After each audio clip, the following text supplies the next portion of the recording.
Sevgilim sevirəm, gizlətmirəm ki, gedirəm həmişəlik etmirəm ki, gəldi sözsüz gəlirəm.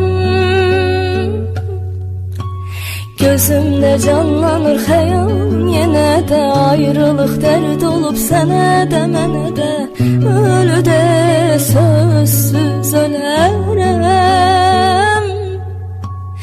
Ağlam, ağlama yadlar sevinər, anam eşidər, qəlbi üzülər. Ağlama bu həsrətin xatirinə. Bulutlar dolarsa yağışlar yağacaq, gözümün yaşından torpaqda doyacaq, qovuşmasaq səninlə bir-birinə. Gəl yenə əvvəlki tək ömrümü saçsın çiçək.